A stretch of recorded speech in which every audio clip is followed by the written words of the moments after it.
live streaming.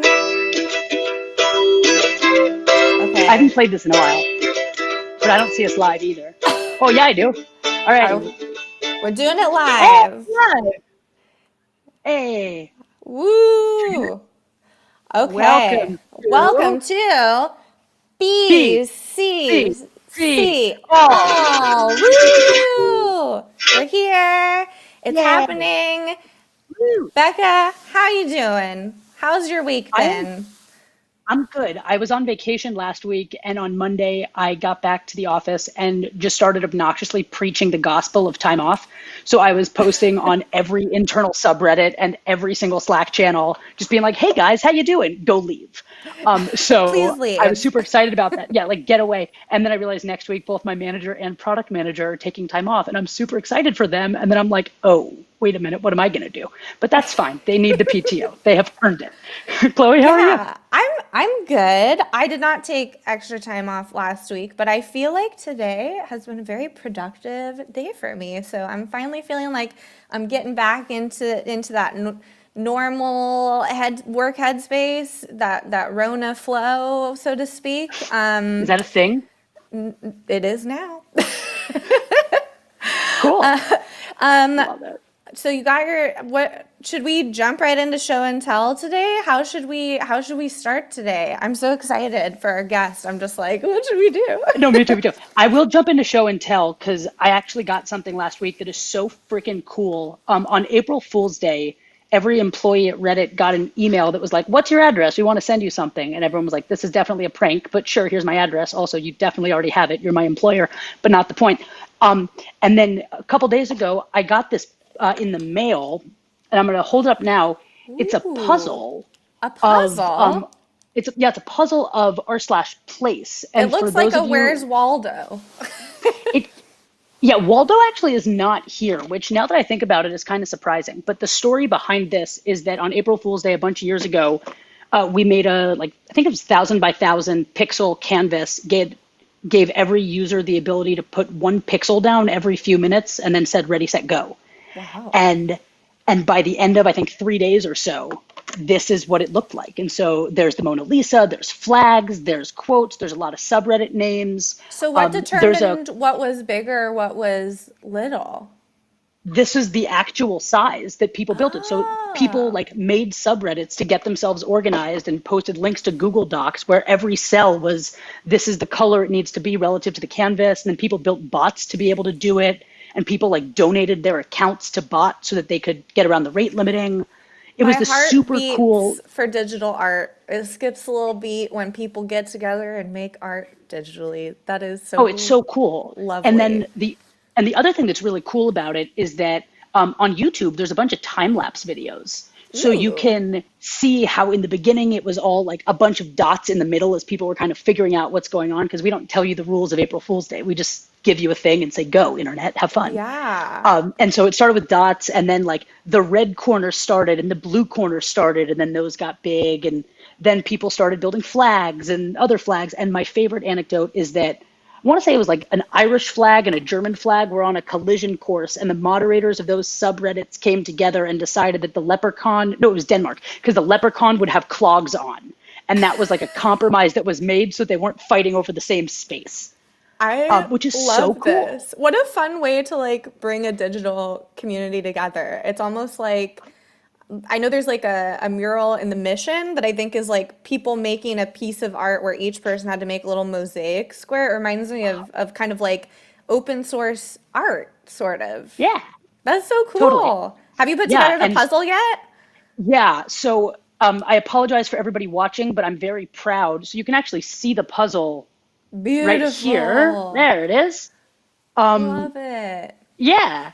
So I apologize for making all you guys dizzy. Well, I'll have to get some links for you of the sped up ones. We'll share them in the show notes afterwards. So fun! Yeah. Oh my gosh. But that's the thing I'm super excited about. Very cool. What do you got to show us? Okay, I'm excited. So as I mentioned last week, I am working on a very fun project with my friend Adrian over at Courier, and I don't know if you've heard of this little thing called Animal Crossing.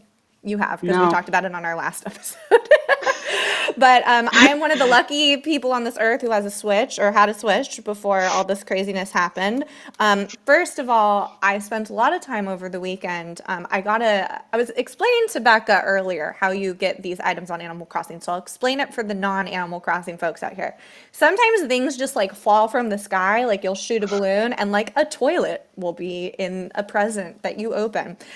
So I love pink things, and most of my island is pink, and I got a automatic tankless toilet that opens when you walk by it. So I'm doing it backwards, so we'll see if I can make it work. But when you walk by these toilets at my entrance, oh my God, hold on. Which you This is bad. have. That's So I have all insane. these toilets. Okay, when you walk by these toilets, okay, I'm gonna make it. I'm gonna look Just like turn it this. around and make it work. It's gonna be like I'm doing a storybook session here. But when you walk down here, all these Move it other toilets way. Yeah. open up. So toilet entrance. But This is what the Becca, best and brightest are spending their time on. I made you a part of my island because I know that you want a Switch, but you don't have one yet. But when you come and visit my island, I have this, I know it's not necessarily your color, but I made this little picnic area here with a guitar, that's a cherry blossom guitar. And I got these, oh, here we go. These are little pedal amp things that are pink, and That's you can so come and cute. play. Every once in a while, I'll walk by it, and one of my animals is like strumming on it, and it's very wholesome. And it's the peace and serenity I need in these crazy times right now. But I am working on. I think we talked about this That's so briefly last cute. week. Yeah, you got to come. I've got all sorts of instruments. We'll do a Okay, jam. people watching, if anybody has any way to get me a Switch, like I will be your best friend. I might volunteer to mail you this very puzzle. She will send. It's upside down. I Into the will think Woods about. style, she will send her first child to you, like Bernadette Peters, The Witch and Into the Woods, for a Switch. I'm just like Bernadette Peters. Yes, I would do that. Yes. Anyway, But I am building a turnip timer. So every Sunday, there's sort of this stock market. It's a play on words. Get it like the stock of a turnip, and you buy these turnips from this little pig with snot in her nose. That's not important, but just a detail that's worth noting. worth And mentioning. she Yeah. is only on your island Sundays from 9 a.m. to noon. So Adrian and I have built this Azure Functions timer with Courier that will notify you through email, Slack, however method you want, of I think her name is Daisy, or no. We have a Joan at saljones.com. You can get a notification that she is coming to your island and about to leave your island. So that way you can make sure you buy your turnips in time so you can sell them later in the week, because the turnip price goes up and down throughout the week. So for example, yesterday, one of my Twitter followers tweeted me and said, hey, my wife's island so I bought my turnips at like 90 bells. That's the currency. And he was like, yo, my wife's island turnips are going for like 500 something. And I was like, give me that dodo code. And I went, and I was basically a millionaire in Animal Crossing world for a hot second. I bought a piano I'm so proud of today. you. Thank you so Wow. much. It's like I feel like Thank the Academy. I'm thriving in Animal Crossing. My real life is in shambles, but I am thriving in this digital world. But if you want to get a head Oh, start, it's you so can go to real. this link here. But we're going to be sharing some fun content on how you can build that yourself. So that way you don't miss out on turnips, because I was missing out on turnips all this time. I was like, where's this little pig? And then I was like, oh, I got to like set an alarm for this. So Azure Functions to the rescue. And so it's similar to, I also built a ADHD timer with Azure Functions that's sort of similar. April and myself have done some fun stuff with NASA, and Sophia, who's probably in the chat now. We did some fun stuff with that. So turn it up. Turn up for the turnips, y'all. There will be a fun show and tell episode of that coming very soon. And I But is believe there a it. song parody to turn up for what? There is going to be now, because you just volunteered yourself, Becca. Sorry about it. Also, I'm going to mute my Animal Crossing, because every time the clock strikes the hour or the half hour, it plays the McDonald's theme. Another thing you can look forward to, Becca, you get to write a song for your island. So Okay, guys, help me get a Switch. This is important. yeah, we need to get Becca a Switch. If anybody out there has a Switch they don't want, hit us up in my DMs. Make sure Becca Yep, my DMs too. Just give me a Switch. switch it up. Cool. I hear Okay, you. so it's 4:10. It is about that time. I am super excited for our guest today. This guest, well, Becca, do you want to? I'll give a little preamble here, and then Becca can do a musical interlude about our guest. Yeah. So, our guest today is a very special person who has known Becca and I since we were baby dinosaurs and our little hatchling eggs, being like, I think I want to learn how to code. And she, in a way, has very much been a very fashionable Dumbledore in our lives. She oversaw us from being very imposter syndrome filled boot camp attendees to very imposter syndrome filled full-time employees at our current jobs. I know Meggie brought me out of some very dark times when I was definitely in my head during Hackbright and provided so much support and mentorship to me. And Becca, do you want to take it away with your part of the intro? Yeah. This is completely improvised. What am I doing? Okay. This is Maggie. I think she's here to chat, right? This is Maggie. We both met her at Hackbright. It's true. This is Maggie. I think she will be here. Uh-huh. This is Maggie. We're gonna talk to her right now. That doesn't rhyme. Yay! The You've Wayne heard Brady better. of BCC, all. Welcome, Maggie! Yay! Woo! Thank you. Welcome What to a warm the show. How are you? I'm well. I'm well. We are so excited to have you here today. We have so many questions that we want to ask you. But first of all, how about you introduce yourself to the folks at home? We just gave a very crazy, they're like, who is she, a witch? Is she a wizard? I don't understand. So Both of those for the things. folks at home, let them know what you actually do and who you are. I mean, I really wish I could say I am Dumbledore because I have the utmost respect for him. May he rest in peace. Spoiler alert. Oh, geez. Good start. Okay. Sorry, guys. We'll put a preamble in the description. We're like, Harry Potter spoilers. Wow. So what do? I'm Meggie. I'm the Vice President of Education at SEI Bootcamps, which is basically two boot camps, Hackbright and another one called Devmountain.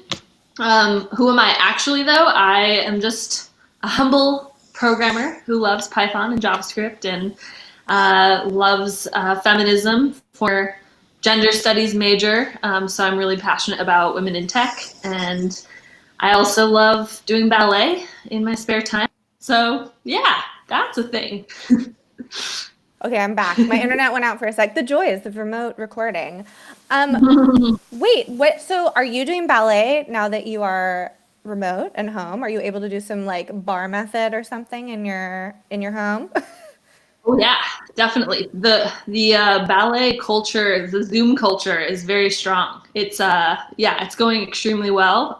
We've got Zoom Really? classes happening every day and Instagram Live. I did ballet with like a principal dancer from like American Ballet Theater the other day. It was like the best thing. Yeah. I need to get in on this. I'm gonna ask you for links later. That sounds really fun. Yeah, do it. Cool. Very So cool. now you're the VP of education at a boot camp dual thing, but you didn't start there, obviously. So what was your path from that gender studies major to kind of get to Hackbright, where you met us, and then kind of get to where you are now? How'd you get into this? Yeah, totally. I mean, I actually pretty much, I don't know if you guys know this, but I grew up at Hackbright. I was a swim coach for maybe a year out of college. And as much as I love coaching adult swim teams, that wasn't my career that I wanted to end up on. But I do like helping people, and trying to get people to do stuff, I guess, is like the commonality there. And so yeah, I was always really excited about tech, even though I thought it was like somewhat evil, and I went the full UC Berkeley route and was like, computers are evil, software is evil, algorithms are evil, don't talk to me about any of that. And then I graduated and I was like, I can't read another book about feminist theory ever again. I'm going to die. So, I read it all. yeah, I'm good now. I don't understand anything at all. And that's all I know. So please, someone give me something like very kind of, I don't know, just well defined. I've heard a lot of hack writers talk about coding like it's very satisfying because there's not one right answer, but there's sort of like a very clear desired output, and it's like very satisfying to just live in that world. Yeah. And I felt the same way. So that's how I got to it. Yeah. So you were a Hackbright student yourself then, before eventually working at Hackbright. I think I did know that, but I did not know about this swim background. I didn't either. Yeah, I was a lifeguard in college and always did swimming, love swimming. Can't really do much swimming these days in pandemic times, but yeah, I was just coaching. They have like masters swim teams all throughout Oakland and Berkeley, which are like for adults who are just trying to stay fit. And so I was coaching. Which one did you coach at? I was at You may have Temescal. coached my mom if you were at the Montclair Swim Club. Did you coach my mom? Oh, Montclair. No, I never coached at Montclair. I did Berkeley, Temescal, and North Berkeley, whatever. They have a weird name. I forget what it is.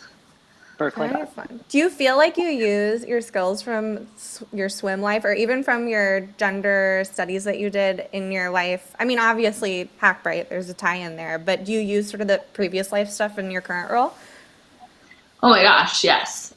I mean, navigating women in tech issues, it's hard to even explain how much of the gender studies aspects like come into play constantly, but there's a level of just, I guess, valuing perspectives just for the sake of them being a perspective and like kind of validating people that I think is the biggest. Yeah, because like I think a lot of people like think like, well, we just need to be logical, we're engineers, and like humans like don't always need that, and you should be okay with like two, opposing perspectives living in the same room, and being, opposing. So yeah, definitely all the time. It's so interesting because there's actually a thread on Twitter today that's, I won't share it because I don't want to amplify it more, but it's pretty controversial about sort of the downfall of a product, and someone was claiming that it was due to too much of a focus on diversity, and I could not disagree more. I think that having perspectives and voices in the room of underrepresented folks is so important, and was a huge reason why I decided to go to Hackbright specifically, because I had checked out other boot camps. I had taken a couple classes and workshops here and there, but there was just something about coming into Hackbright for this sort of, I think Hackbright used to do these kind of like, come and check it out and see what it's like here. And the minute that I got in there, it felt like such a safe space that I had not seen in tech before, with stuffed animals, and like there was a big picture of Ada Lovelace on the wall and Grace Hopper, and like there was just such an emphasis. And I think for a lot of people, diversity specifically can be kind of one of those buzzwords like synergy, or like something that, I used to give a talk where we said, I think it was called "Diversity is not equal to stock photos of hands," because if you Google diversity, the first like 35 images that pop up are just like rainbow hands, or like hands up, hands making an earth. So many different, diversity is hands essentially.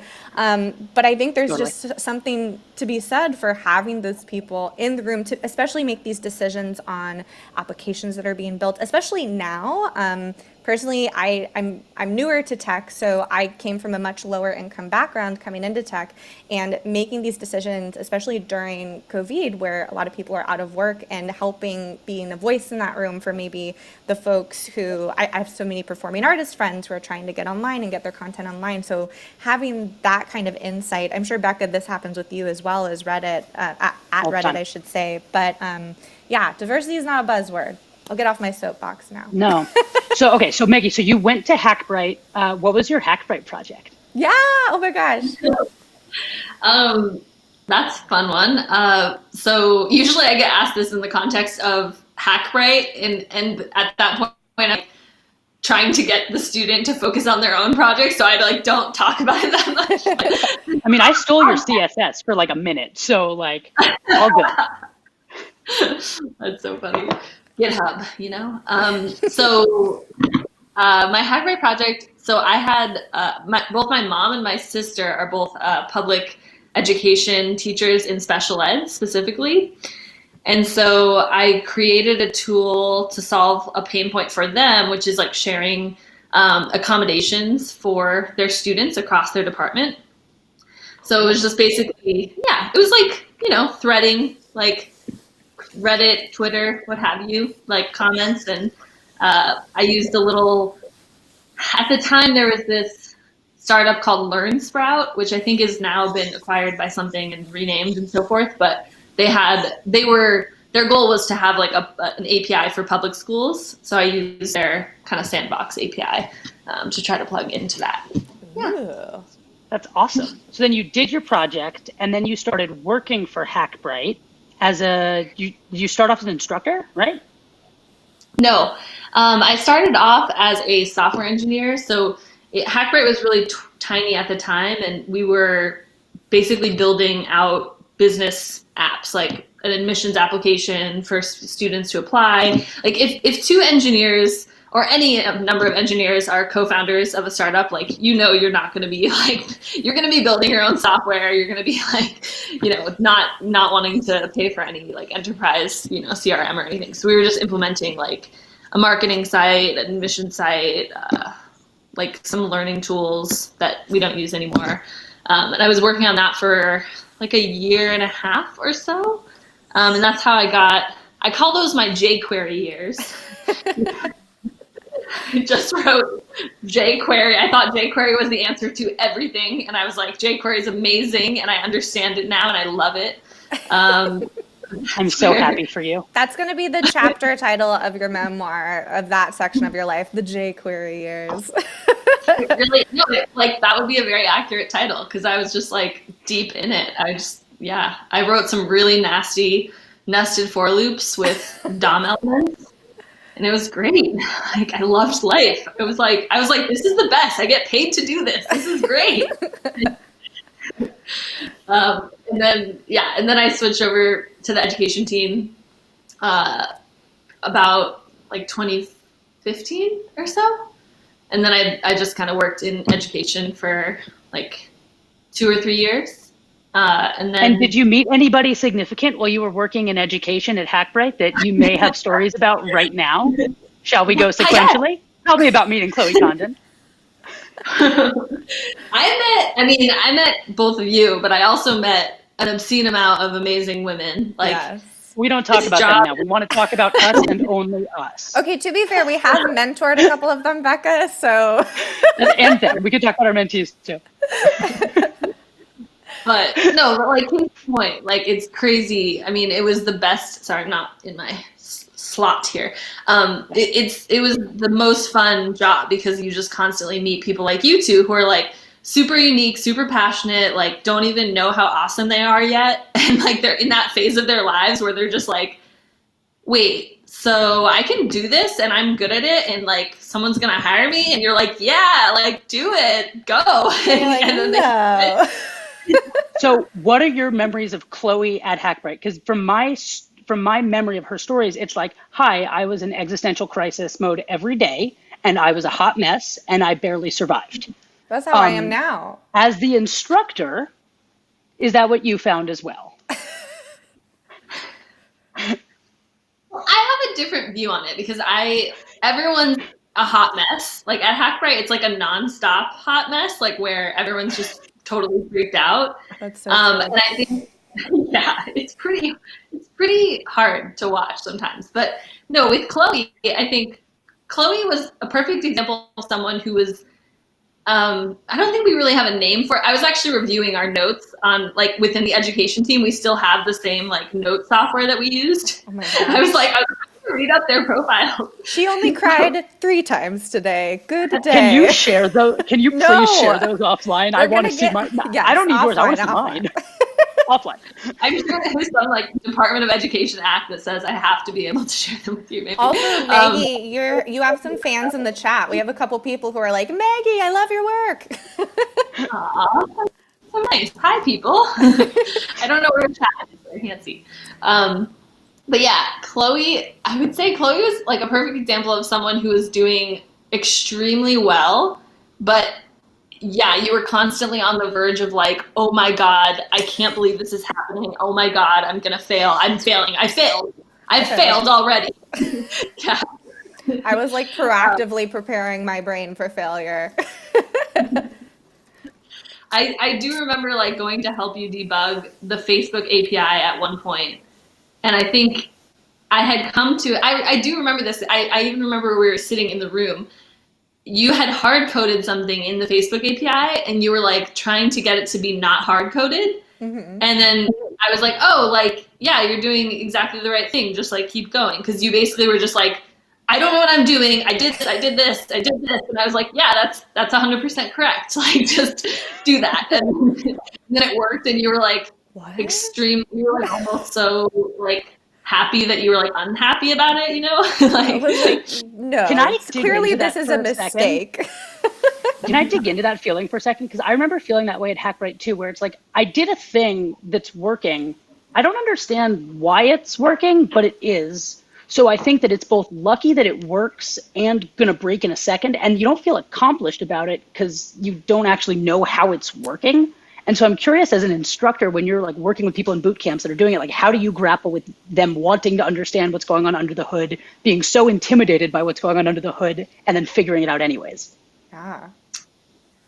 It's really hard. It's extremely, I mean, and that's the job too, as you probably both know, like the level of abstraction that exists at different times when you're on software, it can be like pretty frustrating and you're like, you don't, being an engineer is just knowing where you need to be in that layer, you know, and like just really digging into that one piece.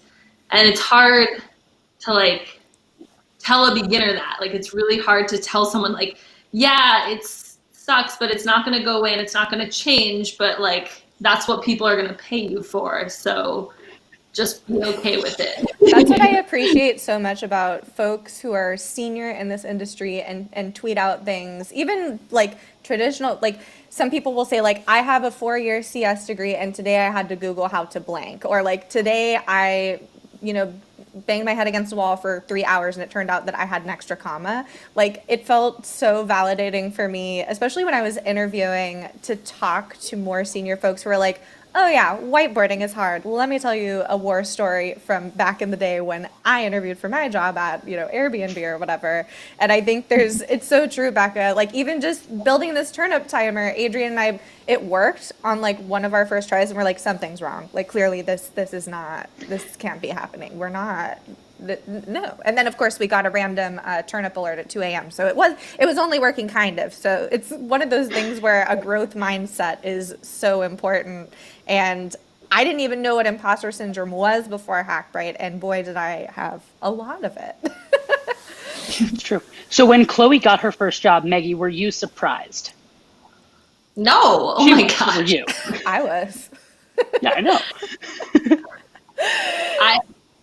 I think it's really hard to understand when you're at that point that anyone will ever pay you to do that work. But yeah. No, I'm never surprised when Hackwriters get jobs. It's just a matter of waiting it out and hoping that the process of interviewing doesn't like destroy their confidence or make them like, lose out on anything in terms of like what they are capable of in their career, because the interview process is pretty grueling.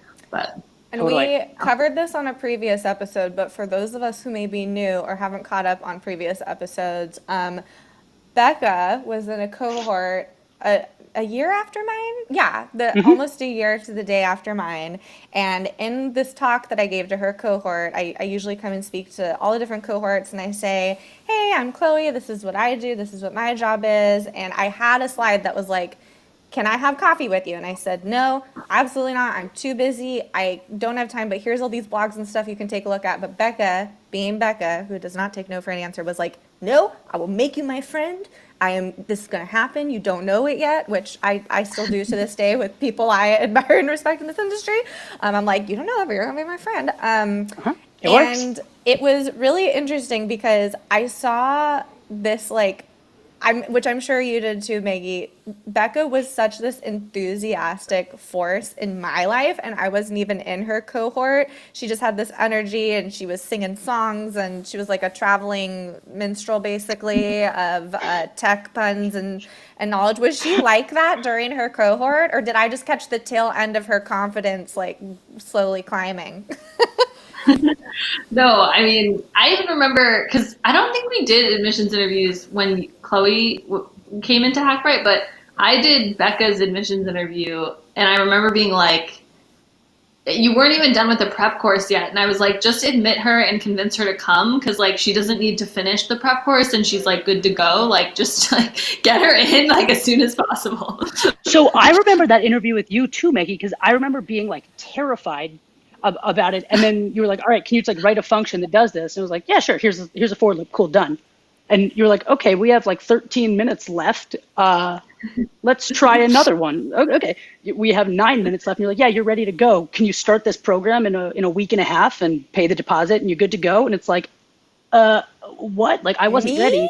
And then, no, absolutely. And then I had my first existential crisis on day 2 as we were learning about like Git branches and versioning and stuff. And I was like, Maggie, why did you say I was ready for this? And you're like, because you are. And I was like, is this what ready looks like? Yeah, no, yeah, very dynamic. I mean, both of you are very dynamic forces in your cohort. Every cohort's different, but it's true that like every cohort needs a couple of people who are like not afraid to like be really open and out there with like what they're going through, or like, you know, just trying to get people together and bring the group together. And like it goes such a long way. And I think both of you were like more or less that person. Like there are always like a few people. But yeah, Becca, you were like, I mean, even you can still be empowering and helpful to people, even if you're like feeling horrible, right? And like feeling like you're not worth anything. Because that I think is what makes Hackbright unique, is that, you know, people talk about it and are open about it, and it makes, and then you respect each other so much that you're like, oh, if she's like that, then so am I. Like, okay, cool. Yeah, totally. That makes me think about, so one of the things about boot camps in general that I think is a misconception is people think that they're super cutthroat all the time.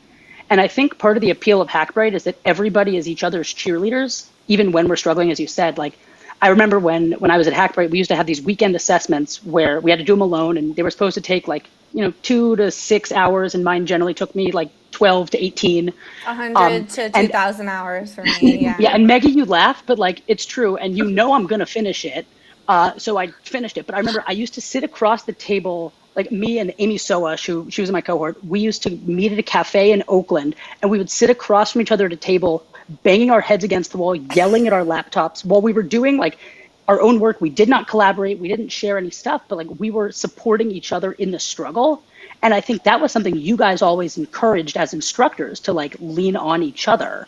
And that's a part of how at least I was able to get through Hackbright. And Chloe, I'm sure that's similar for you.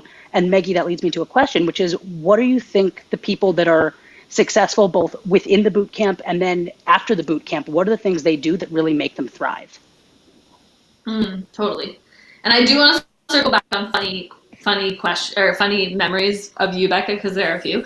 But we can talk through. I mean, are we gonna do the mentor song? Like, do you want to start there, or where are we going with that? Well, yes, you can do the mentor song, but and I would enjoy it. But no, I'll answer your question first. I think, and it's not just Hackbright. Like, I think in general, people assume that boot camps are these cutthroat environments, when in reality, not only is everyone generally pretty supportive, and you can usually find your like crew, your people that will help you, get through it. But I also think like the people who teach at boot camps are really passionate and supportive just in their nature. And I think that, you know, for folks who are like, well, I'll never make it through boot camp, like, you know, that's not how they're designed. They're not designed like a physical, intense fitness boot camp. Like they're designed, you know, for people to be successful. And I hope that, you know, boot camps stick around, and I want all boot camps to do well, because they present a really important option for people who want to change careers. But I would say for people, to actually answer your question, things that help people thrive, I would say the biggest piece is knowing that you're going to fail at least once, and it's going to feel horrible. It might happen during the boot camp, it might happen after, it might happen multiple times throughout, but being open to not giving up, and continuing to, you know, to keep trying. Like it sounds corny, but there are folks who are really floored by that sometimes, and I think the more you can be open to feeling like to suspending the idea that it's ridiculous that you're going to be a software engineer, and just like going with it and just living in that kind of absurd reality, you know, if it feels that way. It is. Yeah. It is. I've been doing it for 2 years now, and I still think it's insane that I'm a software engineer. Yeah. Maggie, you'll appreciate that Meg Bishop is in the chat, and she was saying that some folks wanted to install a pull-up bar at Hackbright so they could have both a boot camp and a boot camp. Meg, of course, does lots of awesome aerial art stuff and is one of the like buffest people that I know and is amazing. I feel like I would have collapsed on the floor out of stress, but I probably could have used some workout during Hackbright. And we also have people are fans of the Mentor song in the chat, Becca. Maggie, will you tell the story of the Mentor song from your perspective? Because it's really funny from your perspective. Oh, man, I just remember being like, am I gonna have to like call the legal team to like make sure I'm good? But what happened? I don't, it was so long ago too. I don't remember like the sequence of events, but basically I had heard it from someone else on staff. They were like, Becca wrote a song about matching with her mentor on Tinder.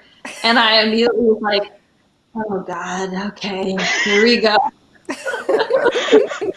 So the background for anybody listening who doesn't know it, I did not match with my mentor on Tinder, but Jono, hi, if you're here, hi. He's probably not here. He has a mustache now, though. I did see him a couple weeks ago. So but funny. yeah, so we didn't match on Tinder though. But I did perform it. I just tweeted this video out, but I performed it on Halloween, and I was wearing a fleece unicorn onesie because for reasons that still don't make sense to me, Hackbright's mascot is a unicorn named Balloonicorn. Balloonicorn. It's a But then there's also named Balloonicorn. Yes, but then there's also a yoga mat thing with a costume called, not a yoga mat, a yoga ball called Obscenicorn that became my chair because of course it did. And I sat on that. Oh, she was obscene. Hence the name. But I like sat on it. I brought my guitar in and played it. And I just remember Maggie, who I think I asked you to film the video, and you sat there like covering your eyes with one hand and like filming with the other, but you laughed. So I was like, this is fine. It was basically 3 minutes of coding puns, and then my mentor referred me to a job, and yeah, I got hired. What I don't understand is how you had the mental headspace to perform and write a song during Hackbright, because when I got home, I was just like having an existential crisis and then doing my homework. Oh, I didn't write it at home. I wrote it at Hackbright during somebody's lightning talk. Oh, good. Don't say whose lightning talk it was. I won't. No, because what happened was I had a conversation about matching with a mentor on Tinder, and then I was like, that's funny. And I just like spent 5 minutes just like writing it, and the first verse came out, and there was like 2 hours that night. It was it.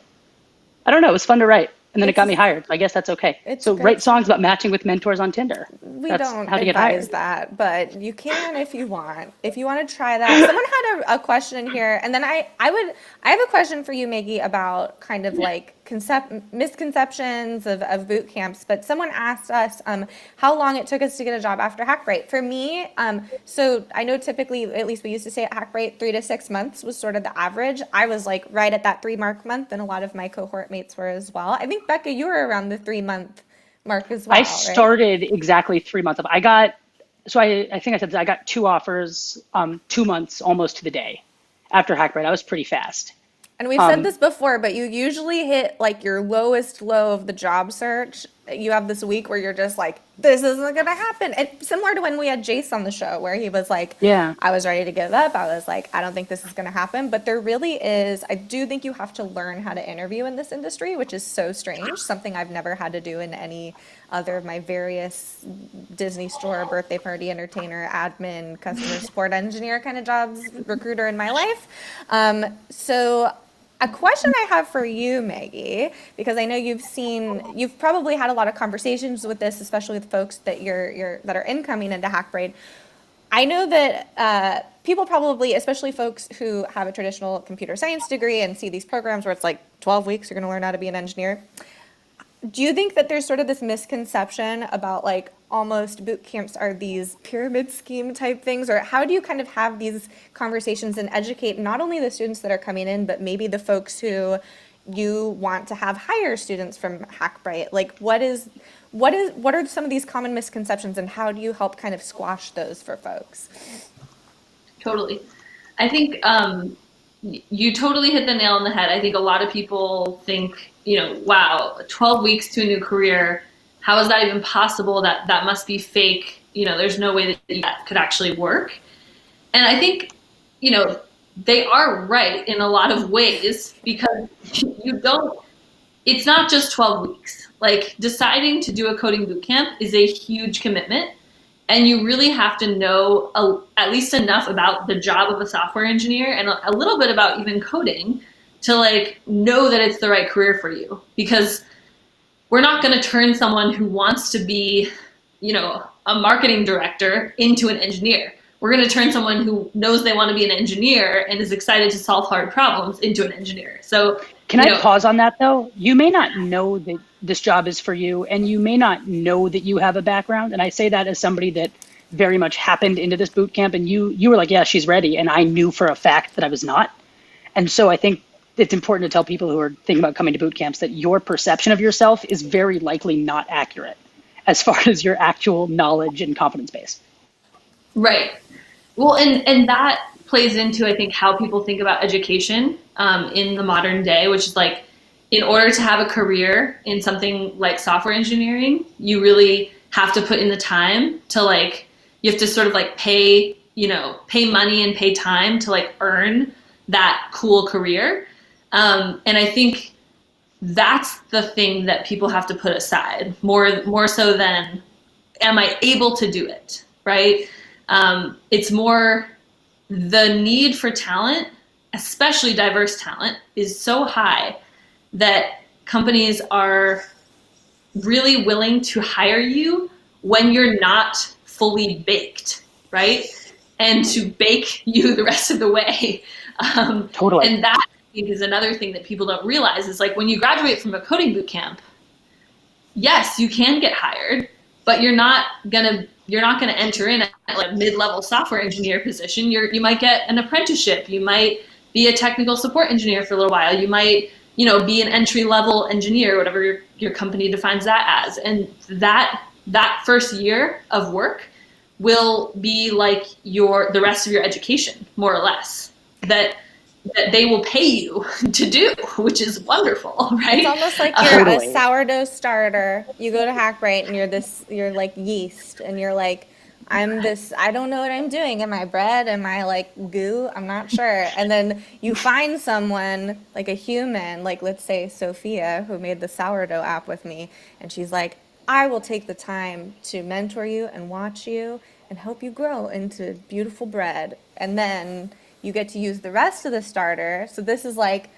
an analogy for after Hackbright, you get to go on and mentor future people and bring them into tech, right, Becca? So you go from little yeast to bread. Totally. And bring the little yeasts with you. There's actually a musical called Yeast Nation by the people who wrote You're in Town. Fun fact. I'm full of musical theater trivia, as we all know. Tell me there's a song about infections. No, it's all about the I'm saying that wrong. The first living organisms on the planet. I'll send you links. I'm shocked the musical didn't get hugely popular. Really, mind boggles. Yeah. So yeah. Meggie, I have a question for you. So obviously it's COVID time. Hackbright has gone fully remote, as have every other boot camps. I'm curious if you can talk a little bit about just what is that experience like for students? What's it like for teachers? And again, what helps the students that are successful in this environment succeed? Yeah. Totally. Yeah, so we've been at it for about, well, since I think it was March 17th when we realized we were going to have to stop our in-person classes. And it happened, as a lot of people I know experienced, like it was pretty abrupt. And we were like, we had a cohort that had 2 more weeks. So they were going into demo night.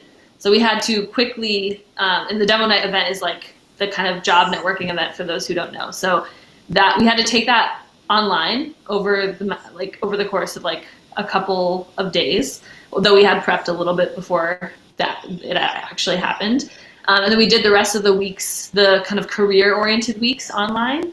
And that was a bit of a loss because I think those weeks are often the time when you, as a student, you're like, wow, like it's happening. Like I'm going to go to this company and meet these people and like do all this fun stuff. And, we had to basically say like, okay, stay home and like call into a Zoom link for 8 hours and we're just going to kind of entertain you. And it was hard. And I think the staff did an extremely amazing job given, and all the guest speakers, we have a lot of guests come into Hackbright who help out. But we made the most of it and it was positive. And then we had a little bit, we delayed some of our cohorts to give us a little more time to prepare for the first fully remote cohort. And that's happening right now. I think they're in week 2 or 3. And it's different. We have adapted some of our learning modalities like pair programming to be more doable online, which is hard. Meggie, will you just tell people what pair programming is in case folks aren't familiar? It's not pairs from Animal Crossing. It's different pairs. Thanks for clarifying. Yeah, important clarification.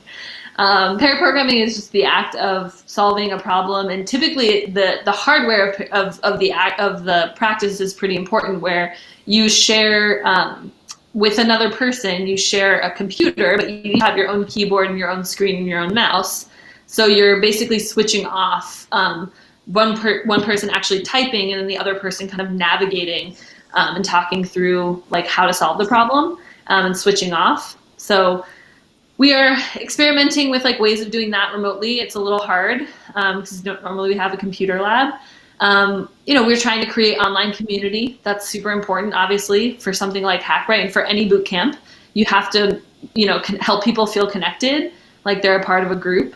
There are some positives, though. We can reach people who don't typically want to like come into San Francisco every day. Like, that commute and also just paying rent in the Bay Area is really rough. And so, opening up opportunities in that area is pretty cool.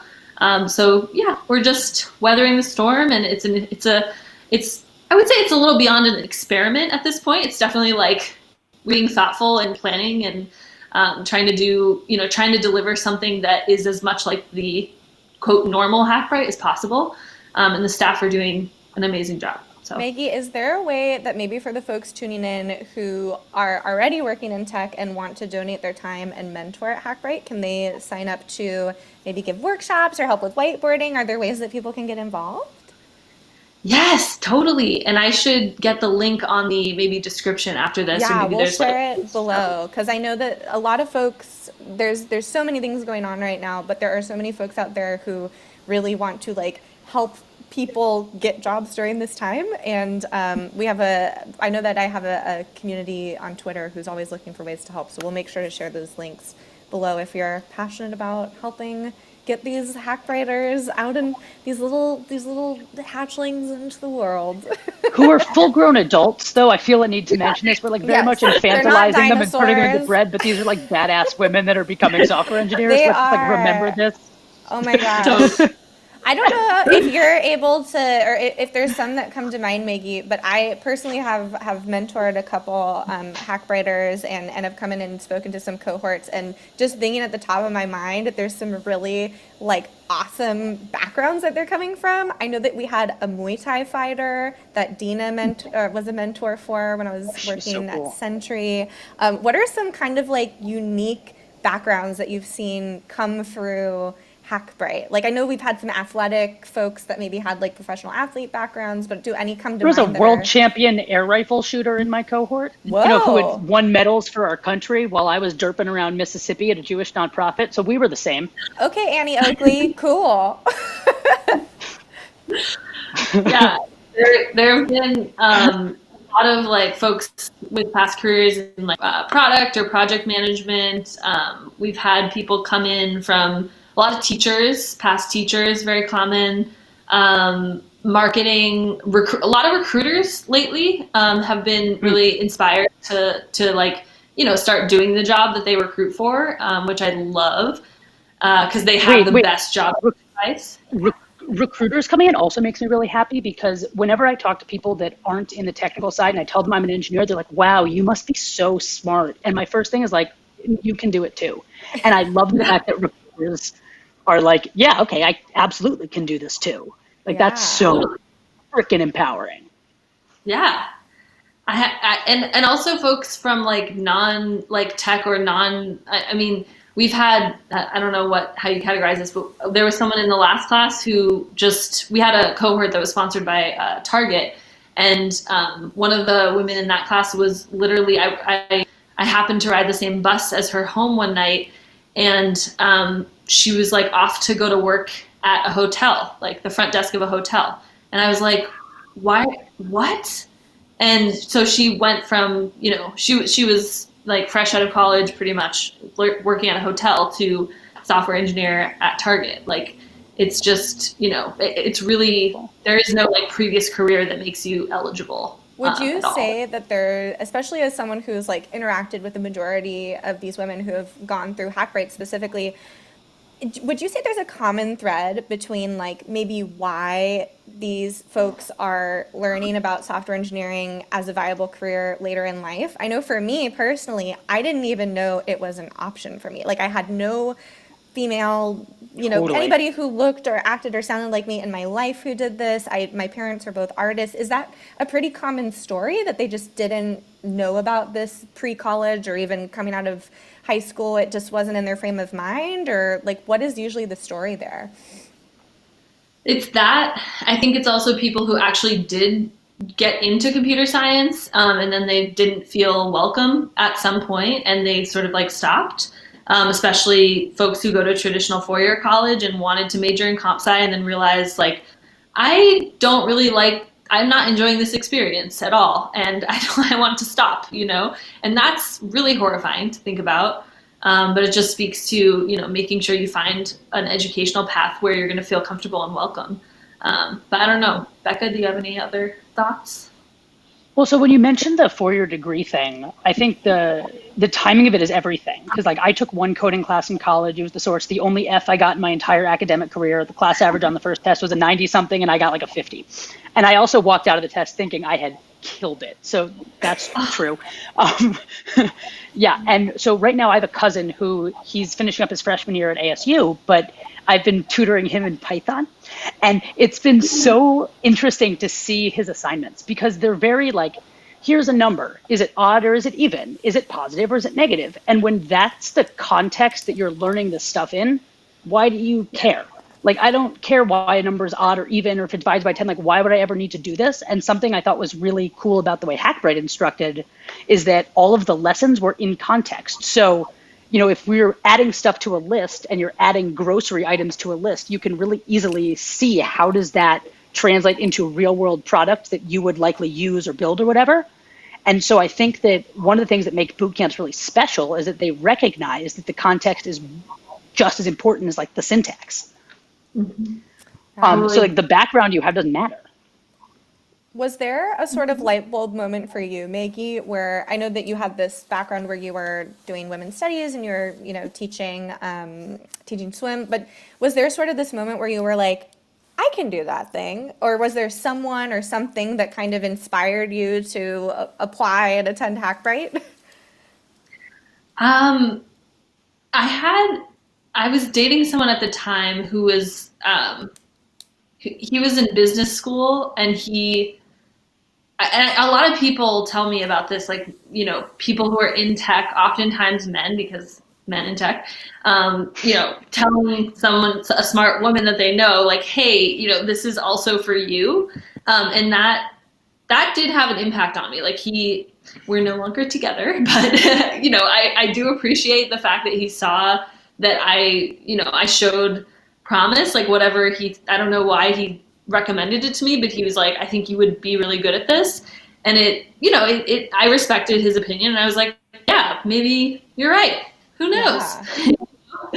I think that helps a lot. Just like someone with a career that's similar or that is interesting to you, kind of telling you like, you're welcome too. Like, come on in, it's good. I think that So for speaks- folks looking for that aha moment, do you have advice of ways to kind of dip your toes into the water before, doing a 3-month immersive boot camp type experience to kind of see if someone does have the knack for this?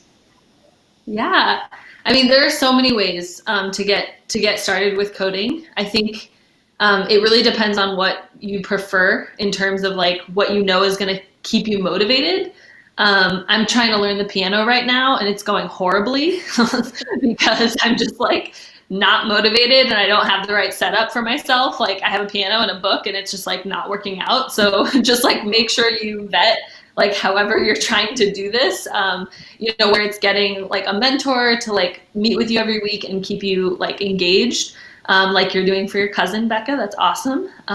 Whether it's, paying for a course so that you have the right buy-in. Hackbright offers like in-person, now remote in-person, but still face-to-face prep courses that can help, if you like the classroom environment. And yeah, I think it's just kind of committing and doing it every day. That's what I've been trying to do with the piano, and I can't even take my own advice, and it's super embarrassing. I'm sure Becca can be your musical accountability partner if you need one. I was about to say, let's talk afterwards, because figuring out what you enjoy doing is the way. I'm teaching my sister how to play guitar, and the way to learn to play an instrument is to pick something you want to learn, whether it's a song or whatever, and just learn that. Like, screw the book, leave that over there. The book is boring. Yeah. What do you want to learn how to do? Learn to do it. Okay. Yeah, I like that. That sounds good. The Hackbright band, like I went to a state school that didn't really have like sports and stuff, and I was a theater kid, so I didn't really have school spirit. So a lot of times when I talk about Hackbright, I never pictured myself as like a sorority girl, and in no way do I necessarily feel that Hackbright is a sorority, but I do feel like I am part of this sisterhood. And oh my God, I didn't wear we were going to wear our sweatshirts. We were going to have a costume change, and my sweatshirt is totally across the room. But there's this one too. Yeah. It's totally a sorority, because here we go with all of the sweatshirts, but it's too hot. And I distinctly remember, like, Meggie, you gave us our sweatshirts. So for those of you who don't know, at least back in the day, at the end of your Hackbright cohort, you would get the sweatshirt, and there's a big sweatshirt ceremony and whatnot.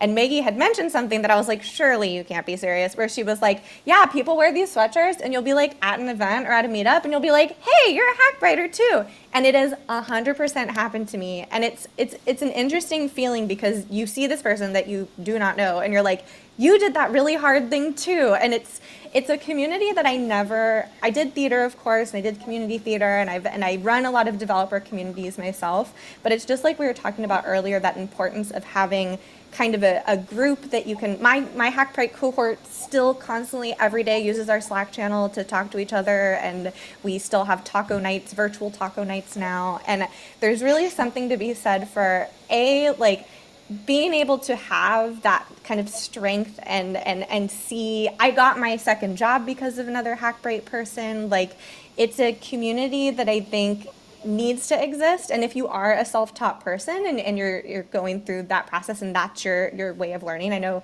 April, who we're going to have on the show soon, is self-taught as well. Like, a really important thing when you're going through these times is having that like home base, that community that you can scream to, cry to, get excited with, and really inspire you too. And I cannot thank you enough, Meggie, for just doing all the work that you do to bring all of these amazing women and now men in your other stuff that you're doing too, at these kind of misfit. What did when we had Meg on the show, she called it wiggle noodle careers or something. These wiggly noodle paths to tech, that it brings this whole new view and experience into this world that inherently hasn't looked a lot or acted a lot like us. So thank you for that, Maggie. Where can I do a people- cheesy? Wait, can I do a cheesy thing too before we do the plugs and goodbyes? Yeah. I got Go for one. it. So Maggie, I'm going to embarrass you now, and do a profound thank you to you. You're like, I did not sign up for this. So This is the your thing life. that I think, yeah, she was born. No, Maggie, the thing that I really appreciated about you is that you very much believed in me before I did. And every time I was like, I can't do this, you would just look at me and be like, shut up. Yeah, you can. Girl, but you you're can. too nice to actually tell me to shut up. But you would just say like, yes, you can constantly. And I continued to not believe you. And you continued to be like, that's nice. You're fully capable. And after Hackbright, when I was spending, 4 days a week in the alumni lounge, having existential crises, whiteboarding to myself, like you would pop in every couple of days and just kind of look and talk through something with me and remind me to like walk outside and drink water and really help remind me to like be a person, and continuing to like be that cheerleader was so helpful. And so my hope for everybody transitioning in is that you find people that can be those cheerleaders for you, because it's really what it takes. So thank you, Maggie. Yeah, thanks for being our what is that lady's name from Facts of Life? I can't think of the character name. You very much Thank you for being that character we can't remember. It was Thank you really for being that impactful for character us. from the Facts of Life for us and supporting us. This is a great reference, Chloe. I'll Mrs. Garrett. That's what it is. Mrs. Garrett from the Facts of Life. We will put some links in the show notes for places if folks want to sign up for Hackbright, if folks want to sign up to be a mentor. I highly recommend being a mentor. I felt very unqualified to be a mentor, and I still chat with my mentee all the time, and she's killing it, doing The one all who the went to amazing BBYO things. with me, I was in Yes. Jewish youth group with one of Chloe's mentees. Yes, that's very true. Maggie, where can people find you? Yes. They can see me on Twitter. I have an account as Meg the Developer, which is spelled how you think. I'm on LinkedIn too. I'll connect with people if you tell me that you saw this podcast. And I think that's pretty much it. My Instagram is just full of pictures of my cat. No career advice or anything, so I don't think that would be helpful. And we'll share some throwback pictures too in the show notes of Chloe and Becca and Maggie back in the day, back when they were little yeasts, human yeasts. And we can go outside and eat at restaurants. Yeah, back in the Let's not day. go crazy here. Becca, do you wanna play us out? Yes, I do. I've been planning this song for This all of... reminds me so much of like at the end of the Tony Awards, Lin-Manuel or someone or Neil Patrick Harris will do a recap. And this is for you, Maggie. Oh. All right. Cool. I got this like 2 weeks ago, by the way. Thank you, Maggie, for being here today. We learned a lot from you. Thank you, Maggie, for all you do for us and other people getting into tech. They appreciate you. This These is are not a maracas. song, I'm just ranting now, so yay. Yay! Thanks, Maggie. See y'all next week. We will have Andy Tuba on the show, and we'll be talking a lot about dog surfing and whiteboarding. And until next week, bye, y'all. Bye, everybody.